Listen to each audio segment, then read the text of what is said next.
खड्डेमुक्त नाशिक शहरासाठी राष्ट्रवादीचं मुख्यमंत्री फडणवीसांना साकडं. छगन भुजबळांना पालकमंत्री करण्याची विनंती. शहरातील राष्ट्रवादीच्या बॅनरची जोरदार चर्चा. कुणी पालकमंत्री झाल्यानं शहर खड्डेमुक्त होणार असतील तर मुख्यमंत्र्यांनी विचार करावा. नाशिकमधल्या राष्ट्रवादीच्या बॅनरवर संजय राऊतांची प्रतिक्रिया. मुसळधार पावसामुळे मुरबाड म्हसा रस्ता पाण्याखाली. मुरबाड कर्जत मार्गावरील वाहतूकही ठप्प. शाळकरी मुलं नोकरदारांचे हाल.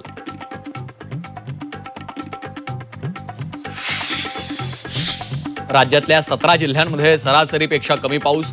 अर्धा पावसाळा संपला तरी 618 गावं आणि 1651 वाड्यांमध्ये टँकरनं पाणी पुरवण्याची वेळ. नागरिकांना आस दमदार पावसाची.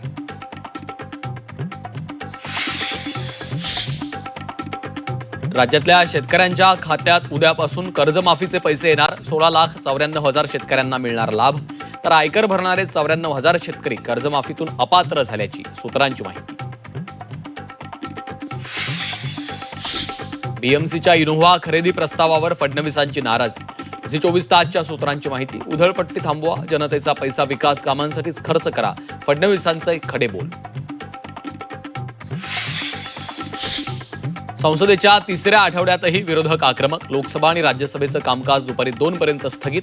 अमित शहांच्या गैरहजेरीवरनं विरोधकांचं संसदेबाहेरही आंदोलन. पंतप्रधान मोदी शहा संसदेत यायला का घाबरतात? अधिवेशन सुरू होऊन 2 आठवडे झाले तरी फिरकले नाहीत. खासदार संजय राऊतांचा हल्लाबोल. सभागृहात शहांच्या राजीनाम्याची मागणी कायम ठेवणार असल्याचं स्पष्ट.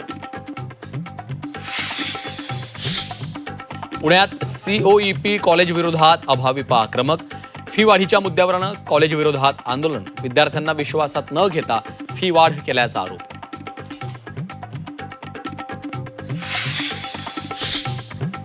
भाजप नेते बृजभूषण सिंह यांना मोठा दिलासा. महिला कुस्तीपटू लैंगिक शोषण आरोप प्रकरणात सिंह यांची कोर्टाकडनं निर्दोष मुक्तता. दिल्लीच्या राऊज अव्हेन्यू कोर्टाचा निर्णय.